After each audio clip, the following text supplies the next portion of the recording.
Good morning, good afternoon, and good evening, wherever you're calling in from around the world.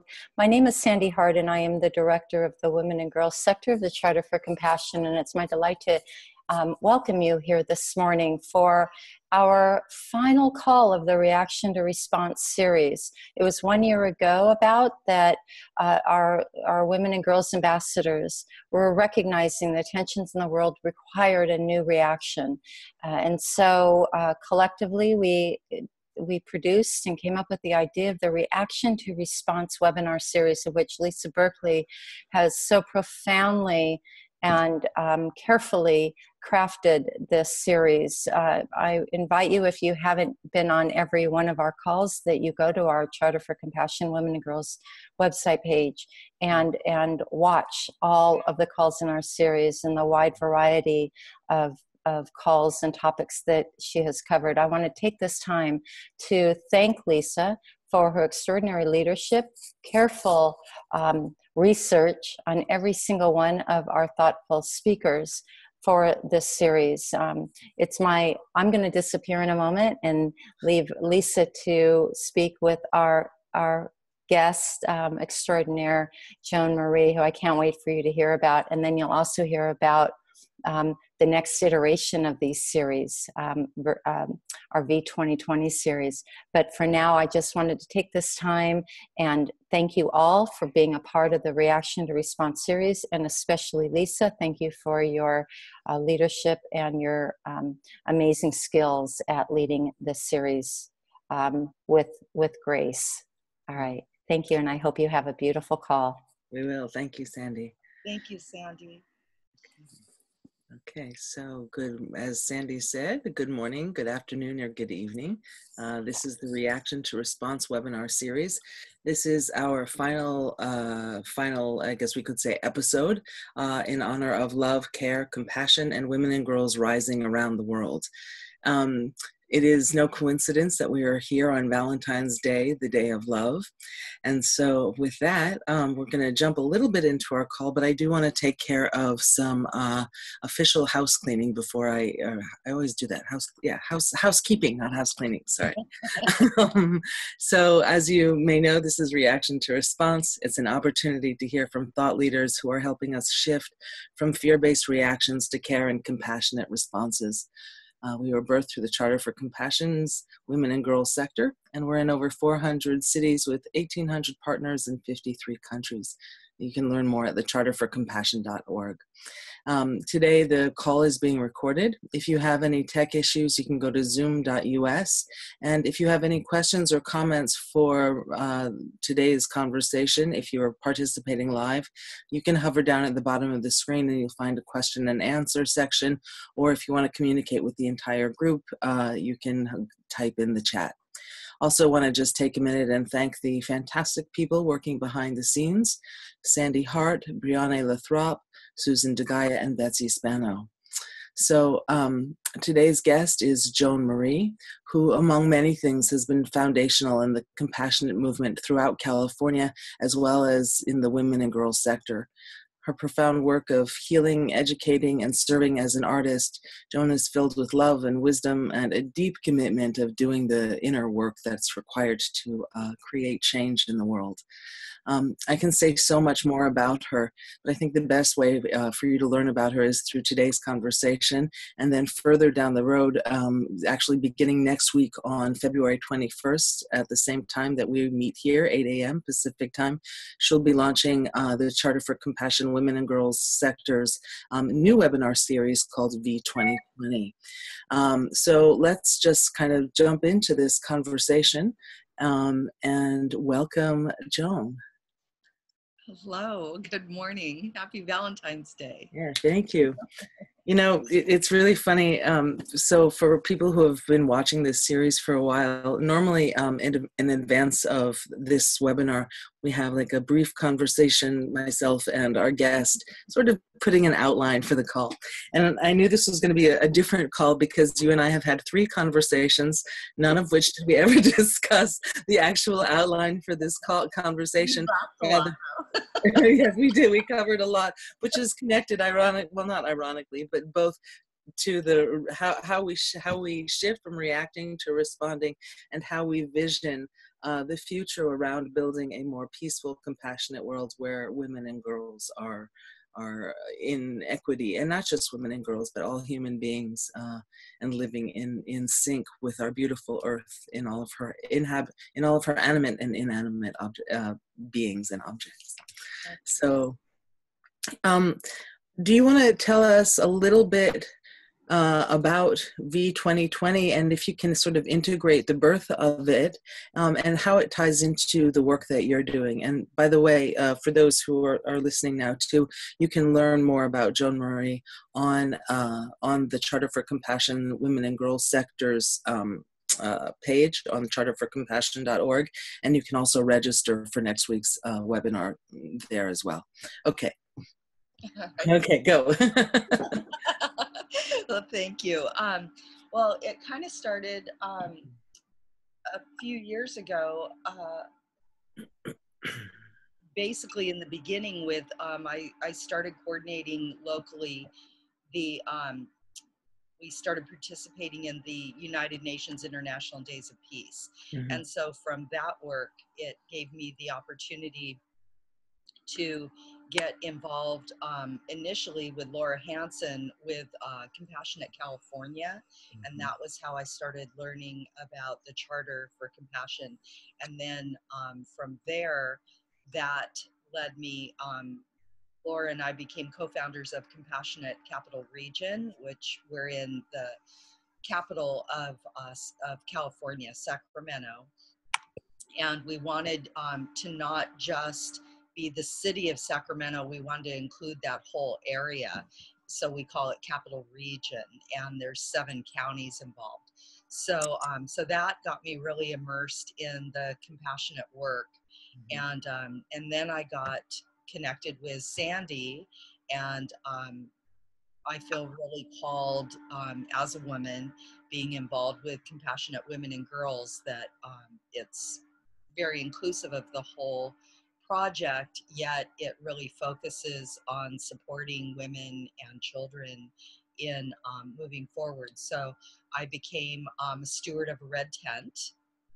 So we have the red tent here, and we haven't launched it this year, but I'm looking forward to doing that soon.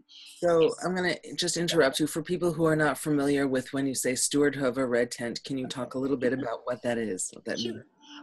The red tent in our past, in our history, the tribes were more nomadic, and so there's legend of a red tent, that there was a place where women would go when they were on their menstrual cycle. Usually they were not required to do what their normal chores were, but it was also a place of really honoring the goddess or the feminine, because it was the life-death life cycle.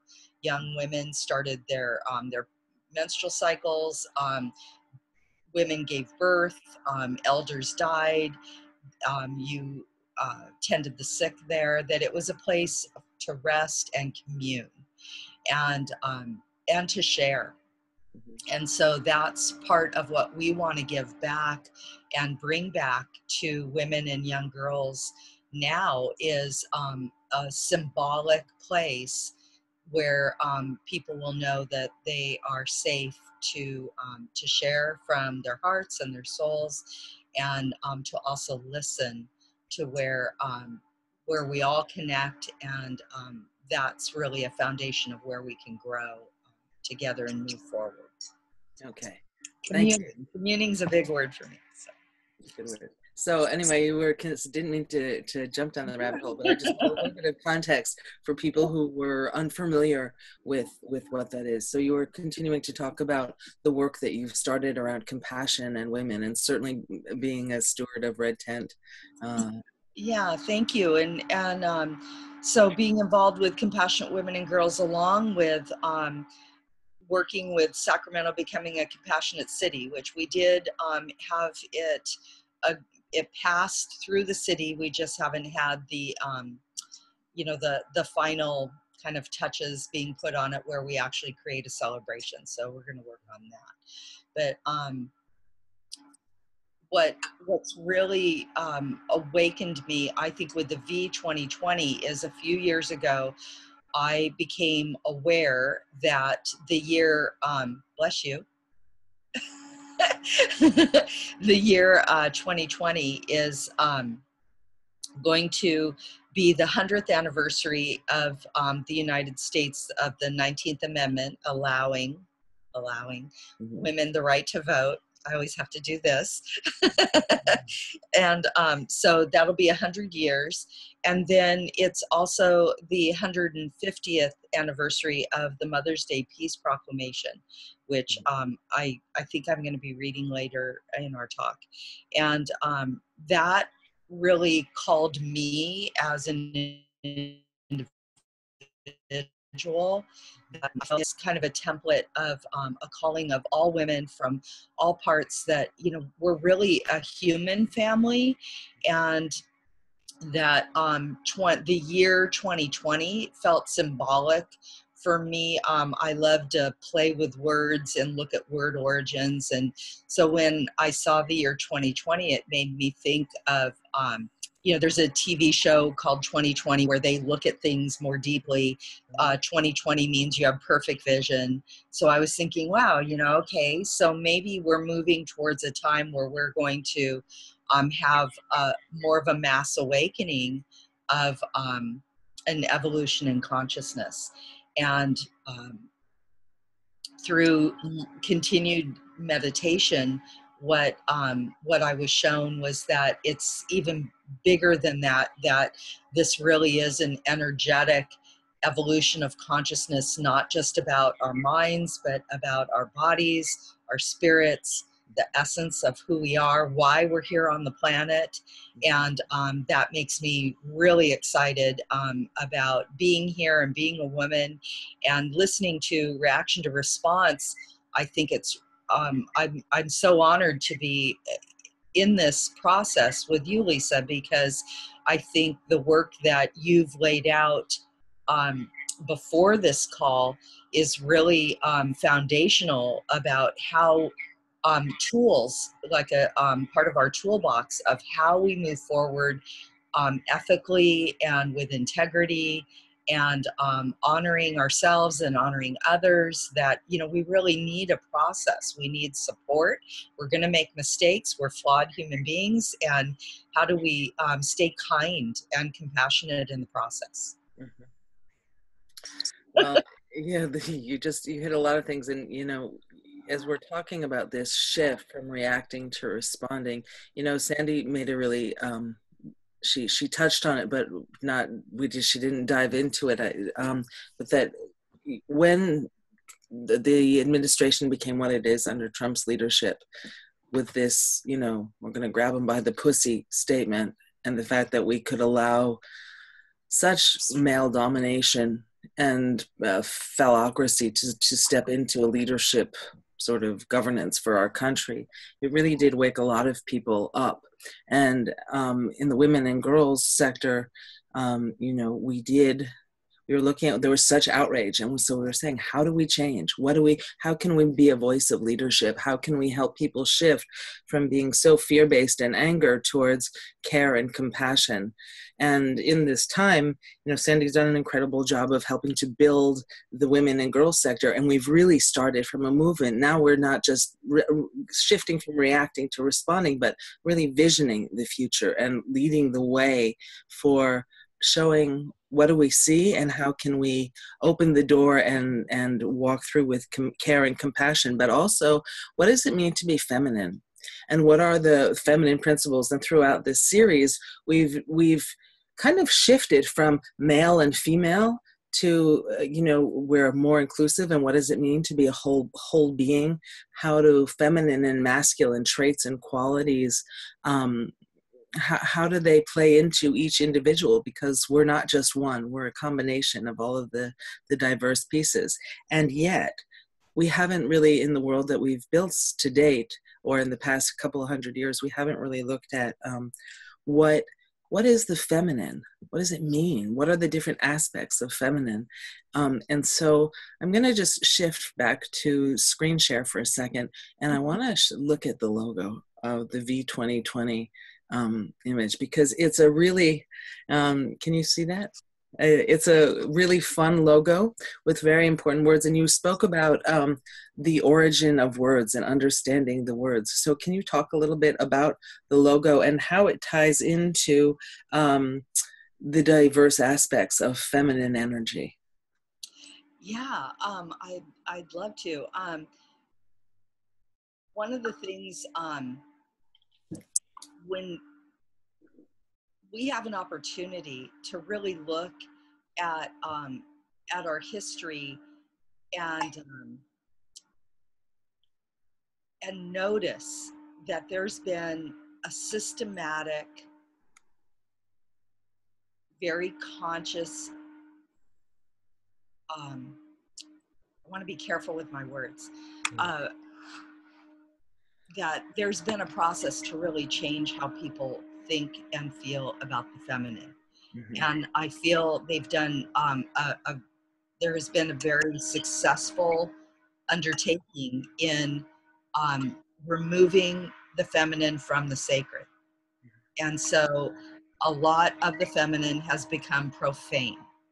And we see it across the board, especially through media. And media is where you can really reach mass consciousness very quickly. And so we played with these words that we put on here. And just a simple example, the word virago, if you look in a current dictionary, it's going to say an angry, brass kind of woman, yeah, like a shrew, and yet the word origin of virago is a heroic woman that has the characteristics of a warrior, and that's really something to think about. I heard something really recently that has really touched me, and I think it explains it well, is that during the 60s, when we had the women uprising and a shift of empowerment of women, that the 60s gave women the permission to develop their masculine. Mm-hmm. But something twofold happened. We did not give men permission to develop their feminine.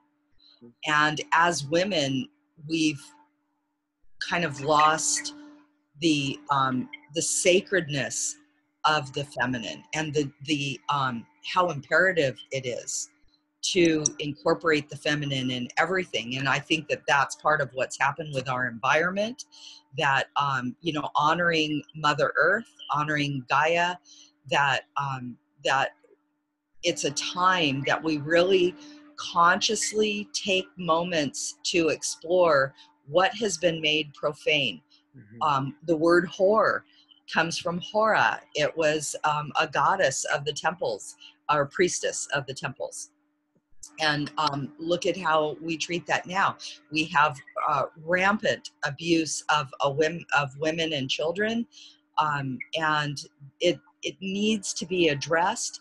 But we, as women, we need to look at how we incorporate the feminine, so we are not pushing and fighting against things. We can have an opportunity to create a movement that's simply about not pushing against, but moving forward and being in the creative process and the joy and celebration of what we're moving towards.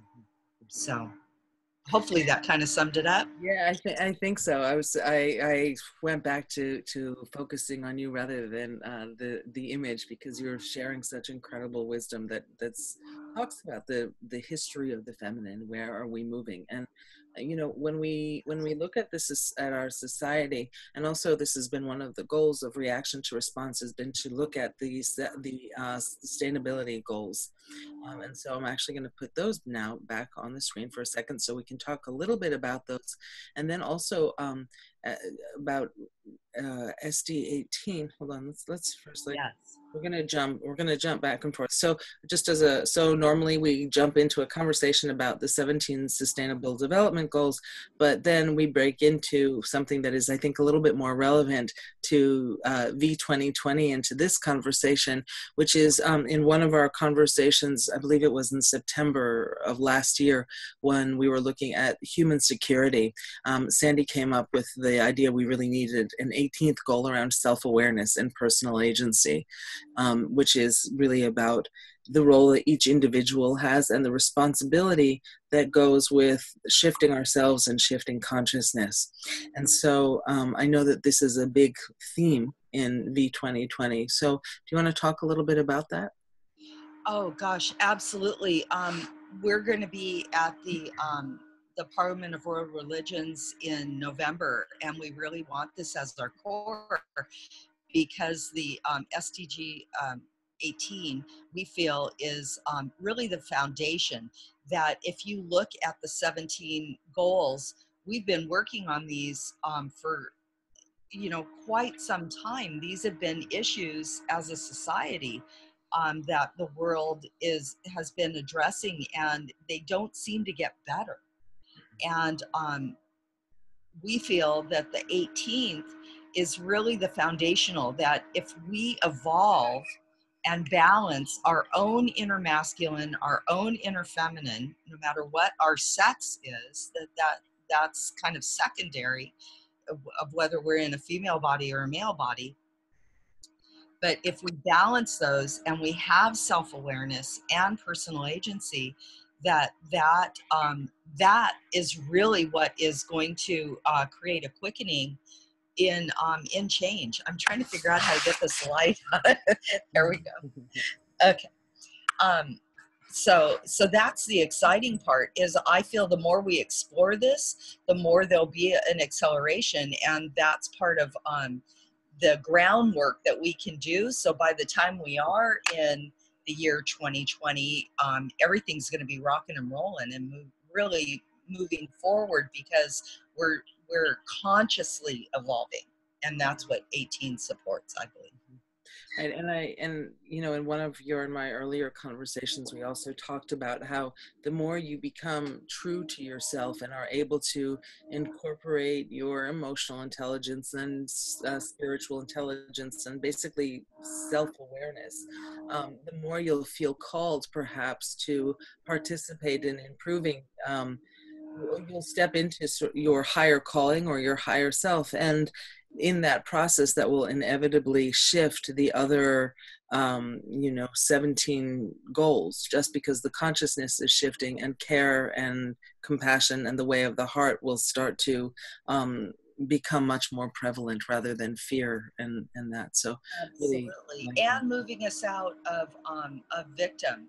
There are many wrongdoings that are happening, and people are being victimized. So I'm not diminishing that fact in any way, but as an individual, I think Noel mentioned this about the Dalai Lama has said for some time that Western women are going to change the world. That as a Western woman, even though there's a lot of injustice going on in the West, we have a lot of freedom that a lot of other women don't have on the planet right now. And so where and how we use our energy becomes more and more important, because we can use a lot of energy fighting systems that no longer work. And that's part of why I love the Mother's Day Peace Proclamation, where she just makes the declaration: we will no longer have important questions answered by irrelevant agencies.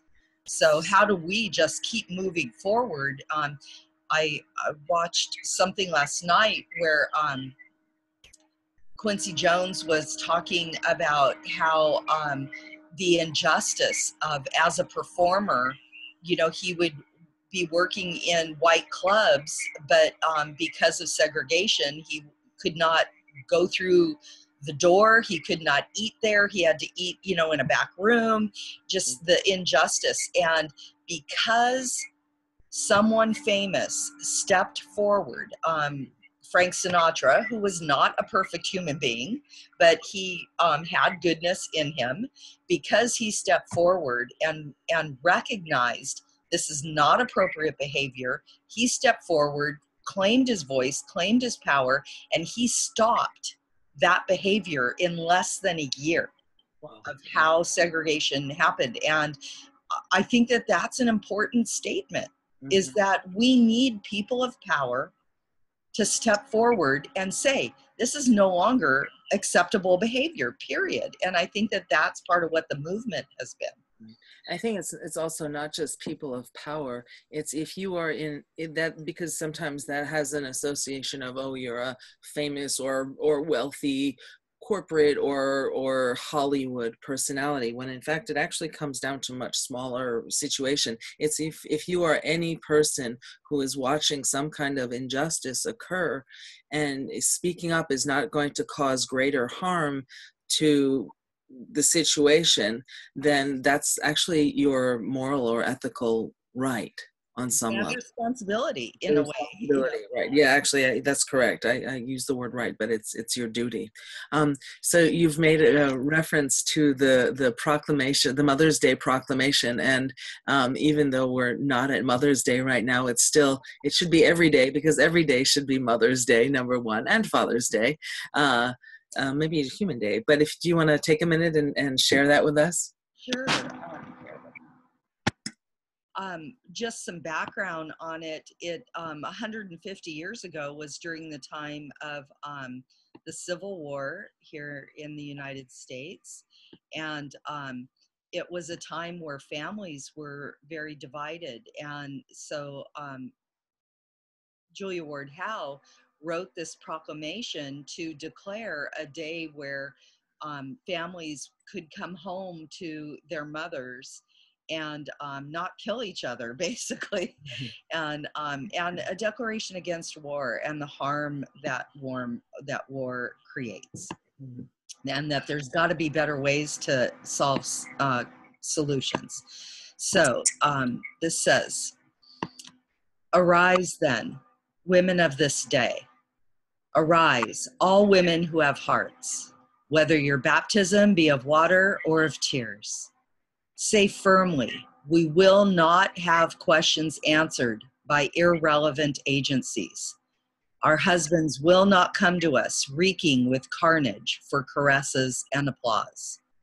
Our sons shall not be taken from us to unlearn all that we have been able to teach them of charity, mercy, and patience.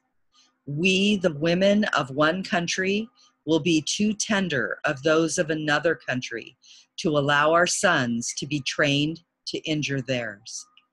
From the bosom of a devastated earth, a voice goes up with our own. It says, disarm, disarm. The sword of murder is not the balance of justice. Blood does not wipe out dishonor, nor violence indicate possession. As men have often forsaken the plow and the anvil at the summons of war, let women now leave all that may be left of home for a great and earnest day of council. Let them meet first as women to bewail and commemorate the dead.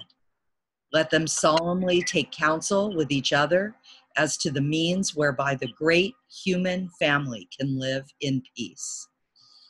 Each bearing after his own time the sacred impress, not of Caesar, but of God. In the name of womanhood and humanity, I earnestly ask that a general Congress of Women without limit of nationality may be appointed and held at some place deemed most convenient and the earliest period consistent with its objects to promote the alliance of the different nationalities, the amicable settlement of international questions, the great and general interests of peace." Julia Ward Howe, 1870. She's still asking. I just think it's so powerful. And to think, like, what if we could hold this vision, this request, and bring it into the year 2020? What if we had everyone gather in 2020? Yeah. That would really be something. It would. Well, it's so often it is the women that say enough. And we know this not just through history. We see it in Israel, Palestine happening now with the women waging war, waging peace. Gosh, I've totally. But it's waging peace. I think it waged for peace. That's, but you know, it's. I heard a friend of mine say, yeah, and this is, I think, where my head got a bit backwards for a minute. It's the women waging war on peace, and then another colleague said, well, actually, no, we're kind of done with the waging of the war to get to peace. You know, it's enough. Yeah. And in fact, I had the opportunity, actually also through Charter for Compassion's Global Reads, to interview the authors of a book called The Internationalists, which is a whole movement that started with the Paris Peace Proclamation in 1928. And it's really, I sort of feel like this compassionate movement is the internationalist 2.0, where we say enough of the war, and let's find other ways of negotiating. And it's more what some of us might consider what has typically become considered a feminine way of working. Let's talk things out. Let's do sanctions. So this is on the international level, right? Let's not go out and kill each other. And so we see it that knowledge, even though we have greater tension happening around the world with more of a threat of war right now, maybe we also have more of the women stepping in and saying, no, we're not going to do this, and you remind me too of a play called Lysistrata, which is a Greek play. I don't remember if we discussed this or not, but it's where the women, I think it was between the Athenians and the Spartans, and they say, the wives say, we're done with our men coming home. And so they say, no more sex. And so in the play, you see the men returning home and their wives saying no. And then the next, like somewhere towards the middle or end of the play, you see these men on the battlefield with these sort of, I don't know if you remember those styrofoam bats that people used to use in therapy to get out the angers. So you see these men on the stage with these styrofoam bats meant to be their phallus, their penis, running around and bashing into each other. Susan, the guy just said it's the Baticus, so, running around trying to bump into each other because they're not getting sex anymore. And so they finally say, okay, we're unhappy functioning this way. It's the women. Let's go home, make peace so we can be with our women. Well, you bring up a good point, because part of what is so disturbing to me right now is how without the feminine, we become very brutal. And we're seeing it all over, that men that have completely lost any regard for the feminine are using women and children as part of as weapons of war, and the rape and brutalization and incorporating children to become soldiers, that it diminishes our souls, and it's not okay. Yeah. And well, what's so interesting is that, you talk about using children for war. By the same token, children get used to help show peace. So I think it was Hillary Clinton who spoke about, I believe it was in Northern Ireland years ago when they were trying to negotiate peace. The women got together and they started talking about children. And at one point, I think that they brought somebody's baby or young child was brought into the room accidentally, and literally the entire conversation changed. And that was a crucial sort of back end piece, if you will, that helped bring about peace. Because suddenly when you focus on the future and on the children, it breaks your heart, right? So you can either focus on building a beautiful place or become very vulnerable as far as using children, and what do we teach? Yeah. Absolutely. And that's one of the things I'm excited about with V 2020 is I want to see people's art from around the world. That art has power. It's one of the most radical positions we can hold on the planet. My friend Lindsay Ahern performed The Second Coming of Joan of Arc, and there's a line in there, where is all the women's art? That in history, supposedly, when a young girl was between 6 and 8, is when a family would choose to bring her to the temples, and she would stay there for usually about 30 years, and she learned all of the arts, so music, painting, dance, everything. And then she had a choice to stay, or she could integrate back into society. And where is all that art? You know, what happened to all that? Because art does change consciousness. So I feel that that's a really important part of the movement. And I think that that's where getting this opportunity of V 2020, that we can really put out a call for women artists, that we want to see how you dance. We want to see what you're creating. We want, beauty has power. And I did a piece on, my company is called Mirth to Earth. And I love the saying with earth without art is eh. So I love that. And so bringing art back in and kind of being a launching pad for the feminine art and what the feminine is saying. But I had in my mind a current version of the Three Graces. And one of the things that happened when we did that is we did a photo shoot of, we had 5 extraordinary women, and we did this photo shoot, but I did research. And the image of 3 women in a specific position, has been throughout history, and they even made coins of women in that stance. And so there is a power to that. I think there's sacred geometry. We can do a whole thing on that later on about that. But they're bringing the graces, bringing what makes us good humans is what's really going to change the planet. So I love that. So do you, I know we didn't prepare for this, but do you have any of those images that you can share with us now? Or? I can, well, not right this moment, but I can put them, I'll send it to you so we can do. Great. So we will we will put those images both out on what is now the V 2020 Facebook page. And also we can include it in the email that goes out with the links. So going back to V 2020, now you have me even more intrigued and excited for this new series. You're talking about the art. Can you tell us more about sort of the format or open-ended creative space of structure or that will occur, or what kind of guests or formats you'll have? Well, our first one next week is really focused on the work of Eve Ensler, who I think she's just a brilliant human being on our planet. We're so blessed to have her. In how do you create a movement, and where do we go from here?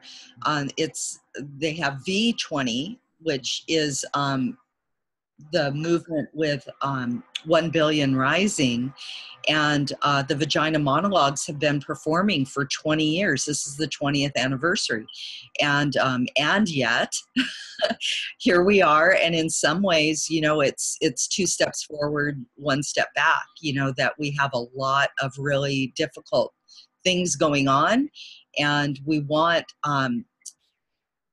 to create an arena where we can talk about vaginas. We can blow the words out. I'm in the Vagina Monologues. My role this year is reclaiming cunt, in doing research. all different sounds, kunt, K-H-N-T, kuni, kunti, C-U-N-T-I, C-U-N-I, all of those roots were words of goddesses and the feminine held sacred. So something that's really at the root of who I am is that we have a platform where we can reclaim that which has been made profane and return it to the sacred, bring it back to its rightful place through education and empowerment. And we need an arena where it's okay to do that. In the 90s, the newspaper, local newspaper, we couldn't print the word vagina, yet every single human being on the planet came from a vagina. So, that's part of, as women, let's blow this out, let's pop this, start the conversation and get things rocking and rolling. Well, you remind me again, also in some of our earlier conversation, the difference of the word cunt versus vagina. So many women have resistance to the word cunt. And if you think about it, it's a much more, like, vagina sort of rolls off the tongue very gently and softly and sort of languidly, but cunt is like short, powerful, and like it, and yet that's what's been demonized, is that word, the warrior. It's not even warrior, but the powerful, to the point aspect of a quality of feminine has sort of been demonized again. So and how it can trigger us, and like that word, when you look at the research, the history of it, to mean the yoni of the universe, that's like the womb of everything. Right. is cunt. And it's actually vagina is a sheath for a sword, and yet I love saying cunt is the term for all of our lady parts. It's all of who we are. So we need to break through that. It's kind of like the imagery. There's a mass consciousness where snakes, people are afraid of snakes, yet snakes were in the temples. They use them where venom can become medicine. And so they would use them to create altered states of consciousness. And, and yet most people are terrified of snakes, Right. And the sign for, the sign for healing, the caduceus, is a snake, So we've, this is a whole other topic around I know, we could go on. Another 3-hour conversation.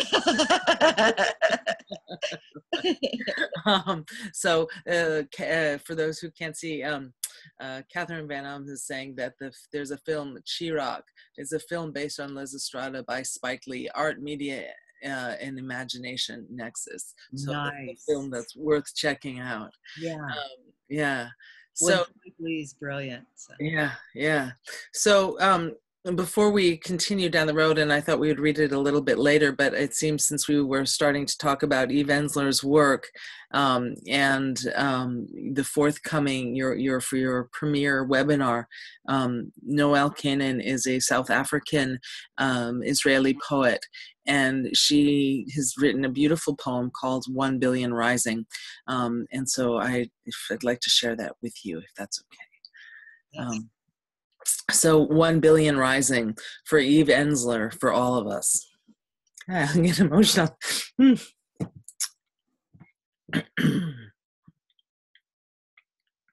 We step into our lives, bright beads of hope, one woman threaded to another. The thread of hope catches on a slash of pain, breaks, knots, flies up again. The thread of loss, its gnarled old presence calling us to our strength.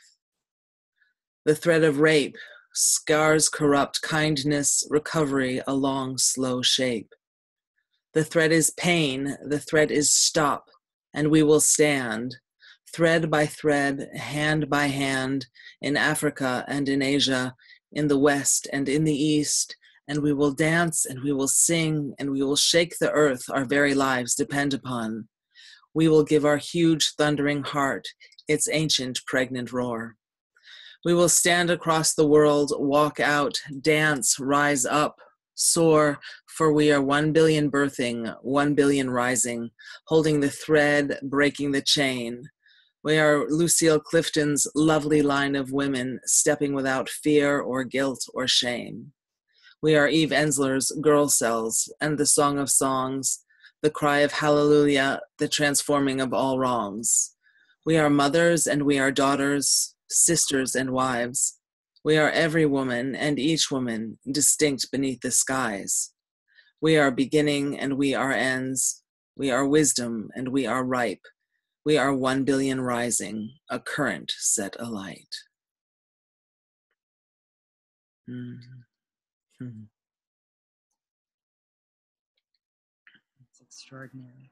Yeah. What we didn't do with the other poem, and I'd like to do that now, is let's join in breath. Just let's take 3 slow, full, deep breaths and breathe this in.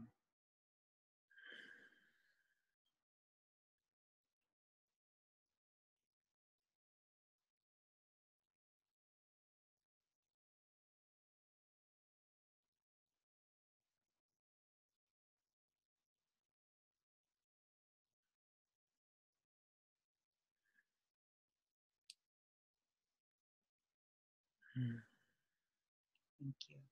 It's so beautiful, and I'm excited that Noelle's going to be one of our special guests. We have JJ Jones next week. She's the director of the Sacramento Vagina Monologues, and she's been in the monologues. And Tanya Beverly is also, she's been in the monologues, and she's in another Eve Ensler play that it's a memory, a monologue, a rant, and a prayer. And it's the first time it's showing in Sacramento, so we're excited about that. And all the work of Eve Ensler and honoring that, and what Noelle has written.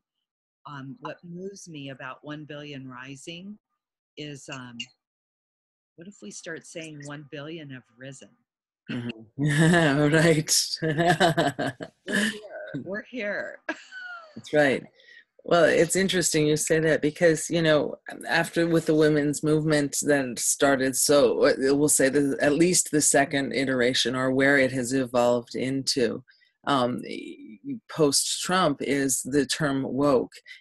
I woke. People are really using that term. When were you woke? Oh, I'm woke now. They woke. They woke. Right. They woke. So it felt just appropriate to bring in Noelle's poem at that time, because we're talking about, what are the different aspects of feminine and what have we been through as women, and how can we take what we've learned to help not just raise women, but to raise the consciousness on the planet. And I know, we're going to continue this conversation, but I felt it appropriate to bring it in right then and there. Yes, thank you for doing that. We can come back to it again if need be, but well, and Noelle will be on next week, and she's going to read it herself again, which is wonderful too. So yeah, there'll be more conversation. Sure. That's right. Were you going to say more? Did you want to say more about next? Hold on. And then Sandy's written Pray the Devil Out of Hell is a documentary by Abigail Disney, how the Liberian women ended tyrants' reign. It's Pray the Devil Back to Hell. Sorry. Okay. How Liberian women ended a tyrant's reign, beginning by withholding sex from their husbands to get their support. That's right. It's a great movie. And again, like, how do women use their power, and how do we, and what is our power? And how does sexuality, which is really about creativity, manifest itself? And in fact, I'm reminded, I think it was back in June, of last year, we had Ellen Antonelli, an author who wrote the book Dancing, I think it's Dancing on My Father's Shoes, I think was the name of the book. And we talked about how women have been not just repressed, but like pushed down. And then what is a woman's power? And that she made a comment, which has always kind of stuck with me, about, before people understood how babies are made, like, what is this thing? Suddenly this woman gets a very round belly, and 9 months later, or 9 evolutions of the moon, this other human being pops out of her. And what power. I mean, how sacred and potentially frightening that can be for everybody without an understanding. Well, and that women could bleed and not die. Right, right. That, the whole blood and yes. So yes. And that's a really important sort of piece to it, I think. And when we talk about women taking themselves back, and when you made reference to the red tent movement, a lot of that is about women. Well, it is women bleeding and not dying. And how do we go? Were you going to say something? Did I cut you off? No, not at all. Yeah, it's exciting. And I think that's, if we push against all the wrongdoing, we're going to burn out, be tired, not be juiced, be angry, all the things that deplete us. Mm-hmm.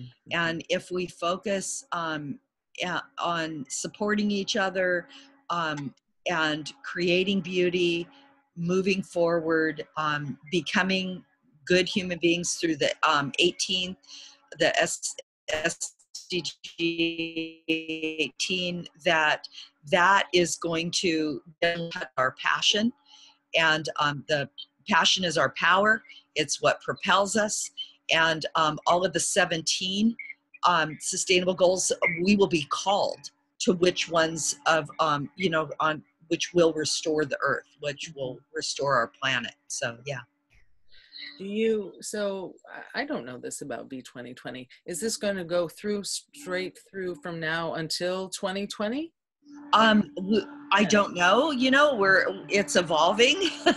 We're looking at about every 6 weeks doing a call, and we're building a momentum. I am working with California Vision 2020, which is a vision where the state of California has an opportunity to, because of innovation, that we have an opportunity to kind of become a leader of change and possibility, that we can consciously create a template that maybe other states could build a momentum on as well. We have the International World Peace Rose Garden is here in Sacramento, and it's the only World Peace Rose Garden that's at a state capital. So, statements like that, where they seem simple, yet they're profound. Mm-hmm. And how we can make more and more change moving forward. So. Mm-hmm. Yeah. So how we can make more and more change moving forward. Susan DeGaia says, Joan Marie's words at the beginning struck me when she spoke of women being, quote, allowed, unquote. Terminology must be changed. To lead is to take the lead, not wait to be given the lead. Right. That's right. And yes, and Susan, you're absolutely right. And that's where I love the analogy of instead of pushing against, we can just move in another direction.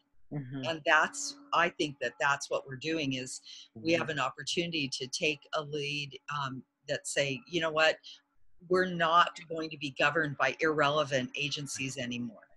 Right. And that's, you are also reminding me of another former reaction to response call in which we were talking about compassionate governance and what does that look like. And our guest was Preeta Bansal, and we had a very interesting conversation about how large government is diminishing and how it's more local grassroots, local community governance that's beginning to shape the way the world is forming itself, which was really, really interesting. And we did talk too about feminine leadership in that context. And certainly in the Compassionate Cities movement, we see a new kind of governance emerging, a new way of being, that being, we say a compassionate city is an uncomfortable city, in that it's addressing all of the things that make the city uncomfortable, from homelessness and poverty to abuse and violence, and to really compassionately embrace these topics. And what I find so interesting is that within the Compassionate Cities movement, it is a lot of women stepping up to do the leadership, a tremendous amount of men as well. So it's not like, I'm not saying it's just a women's thing, because that's not it, but it really is opening the door for a different style of leadership that is much more balanced around masculine and feminine principles, which is really exciting, and the creative solutions. Absolutely. And just the fact we have over 1,000 women that are going to be running for some form of political office, that in itself is a statement that we're not going to sit back anymore and say that's not right. We have to be the change. That's what Gandhi said, be the change you want to see in the world. So, I just keep cycling back to 18, but I think that 18 is the foundational principles that allow us and teach us to be the change we want to see in the world, because structurally and education wise, we have not really been taught. We've been taught if you are against something, you fight against it. You go to war because of it. That's our past. We need to address it, and our future depends on it. And I just wanted to say too that I don't see reaction to response going anywhere. We don't want to let you leave because I feel like what you did was really lay the groundwork that we really want to weave, at least my feelings with V2020. We want to keep weaving reaction to response back through because it's the thread that really is going to keep us together. As we have 1 billion risen, we're going to have 2 billion. We want the planet. So. Yeah. Amen to that. What I think is really cool too about that's such a trite word. It's really cool. But anyway, one of the things I love about SDG 18 is it's 18, which in Hebrew and Judaism is connected with high or life. And it's the number for life. And two, one of the things that has come out throughout our conversations around SDG 18 is that it should really be the first one. It's the number one thing. It's the life and it's the self-awareness that needs to be present throughout all of the other SDGs. Well, and in addition to that, in numerology, 18 would be a 9, and 9 is about completion. Right. So the 18 completes the circle. So yeah. It's awesome. It's all the way around. I know, and it's really whether you start looking at the terms of the women terms or V2020, the linguistic roots or the numerological roots. There's all these like symbols and signs that are saying this is the way. Absolutely. Absolutely. Which, and that's part of what we want to address too, are the archetypes, the collective archetype. I studied Mary Magdalene Called Me years ago, and I really feel that she's a missing archetype of our consciousness.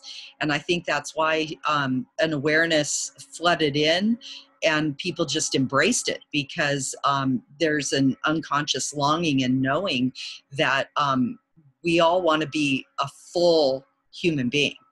And you can't separate and make sex not sacred. And that when we bring it back to its rightful place, it allows us to be a whole, holy, that all of us is sacred. And that's what we're returning to. And it's interesting because we see more and more, sex and sexuality are, on one hand, they're more prevalent. I mean, it's a little bit disturbing even what's happening in the younger, middle schools and young, in some cases, through the use of pornography, and how it's been interesting to watch how, I'm woke, I'm liberated because it's okay that, I'm having a lot of sex with a lot of lovers and all of this, when in fact what's been removed from it, and it's quite harmful, is the sacredness of it. And so it's, how do we teach sacred back? How do we bring sacredness back? Because it's also been kind of destroyed by a lot of, and I'm going to probably hit a lot of nerves with what I'm going to say here, but a lot of religious practices have confused ritual with sacred. And, or for many people, the sacred has been removed from the practice. And so too do we see it, whether it's religion or sexuality, and also that separateness has kept both in a incomplete way. And so the union of sexuality and spirituality can help bring us a little bit more whole, and probably help our religions as well too. Absolutely, absolutely. Well, and we're at a time where a lot of religion kept its power by asking for blind faith. And now we're questioning, and that makes a big difference. And looking at where and how women have been treated in the container of religion is being explored as well. And so, yeah. And I think that Tantra has been very misunderstood.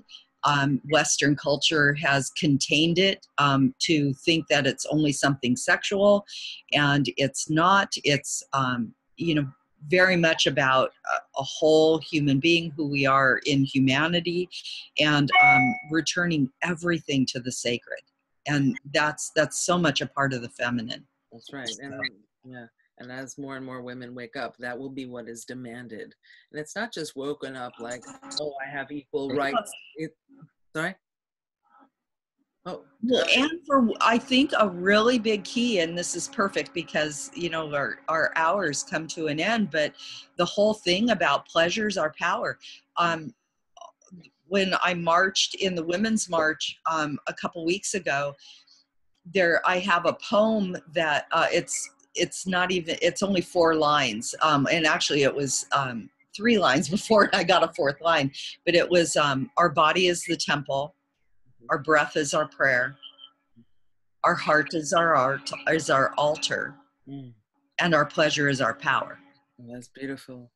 And I think that looking at that, the suppression of the feminine is a suppression of pleasure and joy, because when you're happy and you're having a good time, like, being at war is like the last thing on your mind. You just want to dance and have a good time. Right. And I think that's more of our natural state of being. And so to suppress our sexuality, to suppress who we are as a feminine, as a sexual being, and a sensual being, which is beyond our sexuality, that we the feminine knows how to hold the feeling nature of God, of good God, good, all of it is, it's good. It feels good to feel good, right? Right, it's right. Thank you. Thank you. Yeah. So on that note, we are at the hour time, which is now when we invite everybody who is who is on the call to participate. And so while Sandy has done a phenomenal job working behind the scenes, thank you. We're going to let other people come online now and participate. As you are brought on, I will just quickly put on the screen a little bit more one last time the information for our for V2020, which begins next week, February 21st at 8 a.m. And for those who are watching this after the fact, you can still register for the calls, as you could always have done for Reaction to Response. Register and then receive a recording at a later date that you can watch on your own time. So with that, we'll come back to a full screen share to see everyone who is here with us. And just a little bit of technical things. You can, in your upper right-hand corner of your screen, if you are live, you can alternate between speaker view or what is it? What's the other one? Hold on, what do they call it? Well, it's a gallery view. There we go. And we are still continuing to record this call. And you are right now on mute. You can unmute yourself to speak on the lower left-hand corner where it says mute. If you choose to not be on screen, you can put stop video. Let's see, did I forget anything else? Anything else? Okay. So, everyone who is here, thank you for being with us. This is a pretty much, Yay! yeah, we get to see everybody. I would just like to take 2 seconds. Let's see who, I can't see everybody. Okay. To thank Sandy Hart, who is labeled as the Charter for Compassion here, for her patience and incredible work, always being behind the scenes, and for leading Women and Girls sector and really promoting reaction to response and doing all of her work. It has been an honor to be working with her in this capacity. So thank you, Sandy. Also want to take a second and acknowledge Noelle Kanan, who is here as well. And it was her poem, 1 Billion Rising, that I read earlier, and who will also be reading in her own words on February 21st. And, oh, Susan, there you are. Okay, and Susan Degaya is here too, and she's done an excellent job as well for the reaction to response, also working behind the scenes. So thank you for everyone who is here. And welcome. Any questions that continue with our conversation, or specifically for Joan Marie or me or Sandy, or anything about women and girls, reaction to response, the B2020? Everyone's quiet. Well, I'll chime in, and I'm so glad that you asked the question, what will 2020 look like? What will the series look like? And Joan and I kind of laugh at that, because in order for us to midwife this series forward, one thing we are very careful to do in this case, because we know that this series is going to be very different from this series reaction to response, in the respect that we're listening very carefully rather than planning ahead, which is a very smart thing to do. We are really listening very carefully to what wants to emerge. We're really coming at this from a different, unique way. It's just going to be different. So yes, there's a plethora of plans and ideas, but literally you're not going to find a runway of calls if that's what you're looking for, because we are really going to be very responsive to the divine feminine in this series. Is that fair to say, Joan? Absolutely. Yeah.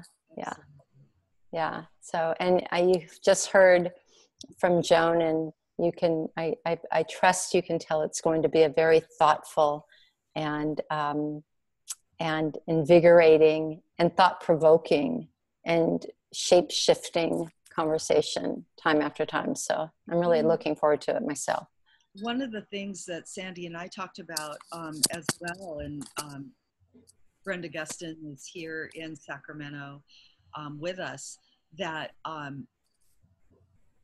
movements happen from everyday people, and that we can focus on big names and trying to get them to come, but we want to really find out, what's happening in your area. And same with the art. We want to hear from people, and we want people to join in conversation. We want to look at how to join together. One of the things that we're working on is here in Sacramento, in first Wednesday in March 7th, we're starting yoga nidra, where we're going to be doing a guided meditation here, and we want to create meditation all over the planet on different days and different times, so people can join in and just know that there are caring people on the planet that we can connect with on a higher level, that we're all trying to join together and raise the this caring movement on the planet. So we're super excited about that too. So a lot is evolving because we're kind of holding space and being guided by what's being presented. So thank you, Sandy and Lisa, for allowing that. Yeah, and some of the conversation you've heard may have sounded US-centric, but we are a global organization. Definitely. So absolutely, especially those, I know we have course, Noel calling in from Israel, and someone's calling in from, let's see, Sweden, I think I saw it this morning. And I'm going back to my list real quick. And yeah, just all over the world. So it's really important for us to make sure we're hearing the voices of everybody. When the sector was started, it was very important that we had a global leadership team, that we had the voices, the cultures, and the textures that come from every culture. It can't be led by white women of the West, if you will. Absolutely. And especially with art too, because getting art from places all over the planet is really good. That's part of what'll woke people. So that's what a call I'm really looking forward to, and I know is in our future, is the Magdalene. And there's an artist in the world who looks at art of those who have captured Mary Magdalene over the ages, from the time of Magdalene to present day. And so, yes, it's so very powerful to demystify that which is our common thought of who Mary Magdalene was. Absolutely. Yeah, as a matter of fact, I'm just going to do this. Here happens to be a picture of a postcard I keep on my desk. And if you can look at that, I know there's some glare there. That is a pope kneeling at the hem of Mary Magdalene. Now, this comes from like the 14th century. So what does that tell you? You know, so at some point that, you know, she was certainly revered by Catholic priests anyway. And what a change we've seen. Yeah. But yeah. Coming back now. So one of the questions I've had about V 2020 is when I've read the description about it, and you've mentioned this today too, and actually Sandy, you just mentioned it as well, as far as the art. So are you hoping to have, if you will, combination of virtual art exhibits with the artist speaking as well? Is that part of it, or dance classes? Now we will. That's how we do things here. You know, we capture the brilliance when it drops in our lap. So there you go. Yes, the answer is yes. Very good. Okay. And I think just an expression of concepts. You know, one of the things with the California Vision 2020, and I think it's part of one of the 17 sustainable goals too, is that social justice through the arts, that you can make powerful statements through art, and that we can focus on what's the movement that we're starting as we go towards 2020 through art. So yeah, I'm an artist, and yeah, I feel that there's definitely, we'll post a couple pieces that and I think on the Facebook, I think I posted one as well. But yeah. Excellent. So I'd love to hear from anybody if they have a question or statement. Or thank you for joining us. Noel, thank you for joining us. Can we hear your voice? Wow. Hi, Sandy. Shalom. Having heard so much about you, I now have a face to attach to your name. Likewise. While you were talking about the arts and the arts to do with peace or the emergence of women or taking back our power, one of the a major organization that deals with this, if one can call it an organization, it's a movement, is Open Floor, which is a movement that teaches and brings dance to the foreground of all of us in a way where you connect with what you're feeling and the music, and perhaps a facilitation by a teacher, and you explore what comes up for you, what happens for you through movement. And some of the teachers are exploring the possibility of bringing art, the different forms of art, to the dance. And I was just listening to a recording of 4 of the major teachers from Open Floor discussing this today. And I feel that this could be a really interesting way into it, because these women are creating something that's absolutely amazing in terms of what it can mean for the emergence of our power. When I just found in Sacramento, there's one woman teaching open floor, and it's on Tuesdays. So I'm going to go to that next. Who's teaching? I don't have her name in front of me. Oh, okay. But I will definitely let you know. Give her my love.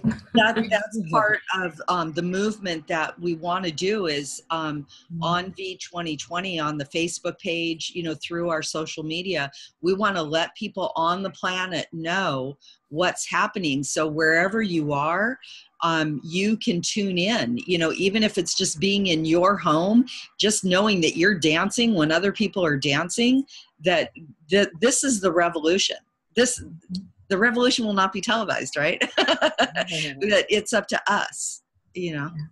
Thank you. I just put that in the chat window, the openfloor.org, or you can just go to openfloor.org. Thank you very much. Really, and looking forward to you joining us next week on Joan's first call. So thank you so much. Now we get a little taste of what to expect. And Andrea, I'm going to put you on the spot. I hope you don't mind sharing with us where you're calling from. You're muted. If you want to just, we can hear your voice. She has a lovely smile.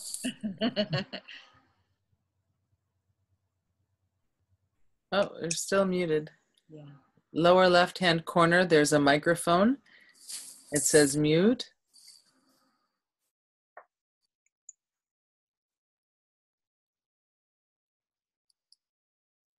And I'm looking around our guest list, and I'm not picking up any actual names to the location in the world. Oh, okay. Maybe she prefers to stay silent. Maybe she's working on it. Okay. All right. And that's the voice of Susan DeGaia. Hi, Susan. Hi. Hi, everyone. Noelle, you are the author of that incredible poem, 1 Billion Rising. I was just so amazed. I loved it. Thank you. Thank you. Thank you very much. I'd like to thank Lisa for all of her incredible work on the series. Thank you. Reaction to response. Thank you, Lisa. Thank you. Yeah, and I don't know if anybody really understands how much work goes in behind the scenes to prepare this for this call, and to do it so seamlessly and thoughtfully, and a lot of research, a lot of conversations, a lot of background stuff, a lot of reminding me to do things.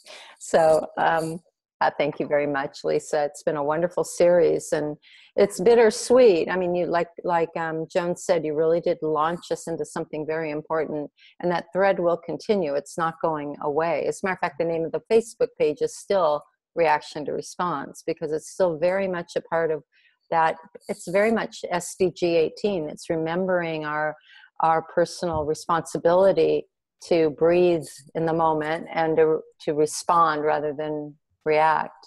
How can we be timeful in the moment of where we normally would pounce and react, and where we come from, where we can really rewire our brains to be responsive than reactive. Sandy, I think that's a really important piece, because even with the Me Too movement, one of the things, you know, Edgar Casey said a long time ago, we've all been all things. And I think we have an opportunity. Are we going to become the executioner? You know, I think there's a core element in simply encouraging and supporting people to be accountable for their behavior.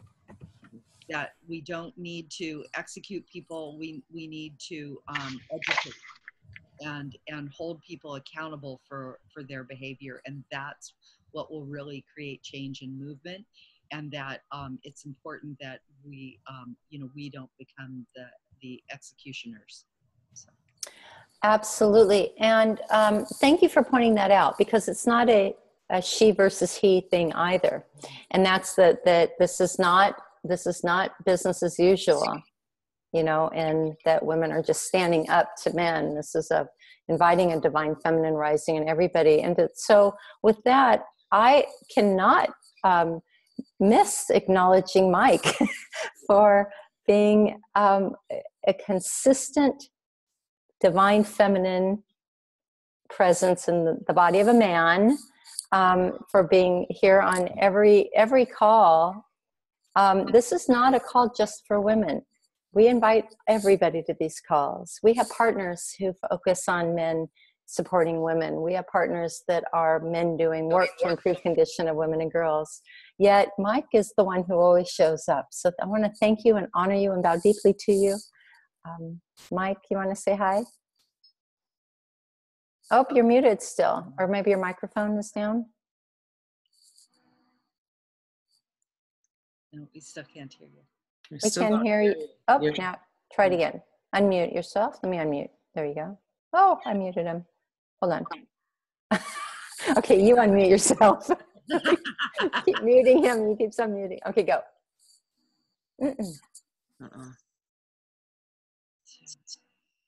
Oh, darn it. We can't hear you, Mike. Huh. Do you have headphones that are plugged in? No. Honestly, we're not doing that on the background. This isn't by design. Yes, you're supposed to just listen. Oh, yeah. Drat. Sorry. Okay. Well, whatever you said, we could be sure was profound. Yeah, we're applauding. Very good. And I think we lost Noelle. Whoops. Oh no, there you are. Well, you just rearranged in the screen. I forgot what I was going to say. Hello. Oh. Hi there. Hi. This is Jim Mara. Hi. So I just bumped into you this morning accidentally because I had some email and I was checking it out. And I'm 75. And it's very interesting, having been part of the women's movement back in the day, whenever that was, back in the 60s, to see what you're doing. And I'm just sort of fascinated with, it seems like it's happening all over again, which it has to happen over and over and over and over and over again. I'm part of a lesbian land dyke group in Oregon that sort of decided we wanted to leave the patriarchy a long time ago. Of course, you can't totally leave the patriarchy, but we've been living together and on different communities and participating together in various art and writing and all sorts of things. And T. Corinne, who wrote the Cunt Coloring book, you may remember that, can you? She was part of our community before she died. So it's just fascinating to see that, in a way, I'm sort of disappointed to see there's only 10 people on this call, because I would hope it would go out to so many more women, but I hope that they'll pick it up with some recording. So just so you know, that's very common because of the time of day that we're on. We do these recordings because we try to be able to be live with as many people globally as we can. Oh, right. It does mean that we have a very large mailing list, and people watch the recordings. That's more what we see. Good, so, good. Yeah. Well, just all luck to you, you know. I mean, I feel like there's just going to be wave after wave after wave until, but did you see that recently Steve Bannon said that patriarchy is, and you broke up. Can you say that again? Patriarchy is what? Over. Steve Bannon said that? Steve Bannon said that because of the Me Too movement. So the thing is, there's a change happening. Yeah, there is. The thing is, though, that, and you know, we say, oh, ban the patriarchy, but first of all, I'm not sure that that's the right word that we've put to it. I understand that that's how a lot of us like to think of it, but a healthy father is actually a really good thing.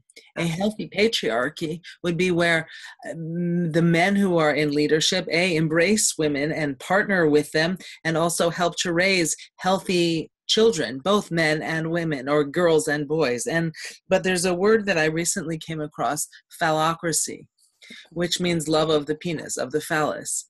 And when we think that we've been having a phallocratic environment and a phallocratic world, to me, that's what makes more sense, because inherent in understanding phallocracy, you understand that there's hatred of anything that is not of the penis or of the phallus. So that means you have a vagina. Well, guess what? We're not a fan of you. And I feel like that's a little bit more articulate for what we're facing now, because we want healthy men.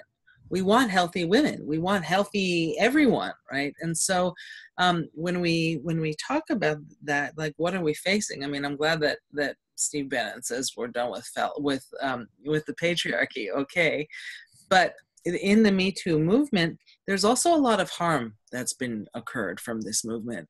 And I think that that's an important piece to address. And we're starting to see it certainly within the peace and security sector more and more, that there are women also who are coming out and making some pretty inaccurate accusations. And there are also thousands of men who have been violated and raped as well. And we need to also be addressing them too. And to what Sandy was saying earlier, as far as the holistic communities from which the compassionate communities arise. And even though we're all about women and girls, it's also about care and compassion for the masculine as well. Joan Marie, and then, so I don't know if you can see that. Joan Marie says she'd love to talk with you more, and just send your email, because if you're comfortable with that. Yeah.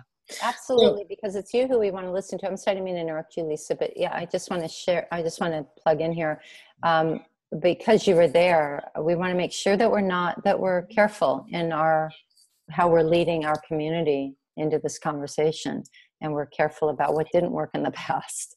So it's you who we would love to have carry on a conversation with. Thank you. Sorry, Lisa, go ahead. No, that's fine. That's where I was going back to as well. Mm-hmm. So yeah, go ahead, Jenmara, go ahead. I'm not sure I understand what just happened in terms of who's talking to me or who's talking to who. We're talking to everybody and you. It's you who we'd like to carry on a conversation with, Jenmara, because you were there. I was there, but I was, a preteen. So I have a totally different experience than you do.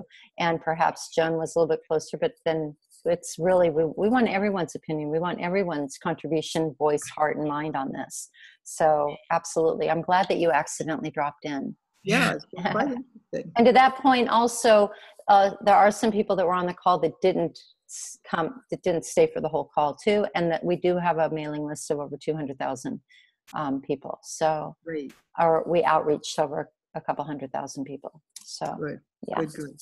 So just out of curiosity, Jenmara, when you look to the future, what do you see? What do you envision? What do you feel? Well, actually, it's not very pretty, because I look at the environmental stuff, and I don't know what the future is going to look like. I really don't. I hope we have one. I mean, it's not. I think magic is possible. I think there's all sorts of possible things. There's so many people around the world who are doing wonderful things and focusing on love and focusing on spirit. And we don't know the power of that completely. And so I think there's great possibility.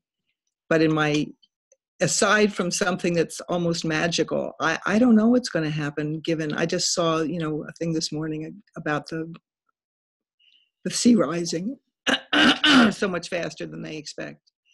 So I think that every person on the planet who is wanting to approach these problems with love and compassion, this is why the word compassion is what caught me, really. I think everybody on the planet who wants that is a tremendous force. And we don't know how many people that is and how much that force will come together. And that's why your group really interested me, because it's one of many that are putting forth, let's respond rather than react. Let's love rather than fear. And we don't know what that power could be. So that's where my hope lies, that there really could be something miraculous, because I see it as an evolutionary thing. We're leaving behind the idea that we're individuals and we're recognizing that we're all connected. And it's that interconnection, if we can recognize that and act from that can save us. It seems to me it's that interconnection that is the forward step of evolution, to leave behind this idea that we're separate beings. But whether we can do that in time, and whether, you know, the environmental crisis and the presidential crisis and all of that can be enough of a crisis to get us to do that place. That's about what I can say at the moment. My internet connection is unstable, whatever that means. So that's my thoughts at the moment. Thanks for asking. Thank you, Jen Mara. Well, And actually, my name is Jem Mara, and I go by my last name mostly, so you could call me Mara. Okay. Well, Yeah. Thank you for being with us, Mara. And also, we have Catherine Van Almes. I think you've been with us, Catherine, also on almost every call. So just a shout out too for your consistent presence here. Yeah. You've been wonderful, wonderful. So thank you. And Bernadette Beach, we see your name, but don't see you. And so thank you for being with us for this part 2. I hope you all will sign up if you haven't already for the V2020 series. So we're at the 9:30 hour. And I think it's time to say a final goodbye to everyone. So thank you. Thank you. Thank you. Thank you, everyone. Lisa, thank you once again. A round of applause for Lisa. Twinkle. Amazing, Lisa. Wonderful, Lisa. Well, Lisa's going to be on a future V2020 call. Lisa will be, and we'll be able to hear Lisa, her wisdom in a different way. So very good, everybody. Thank you. Thank you, everyone who's been with Joan, us. thank you for. We'll see you all next week on the Joan. Bye. Well done, Joan. Bye. See you next week. Bye-bye.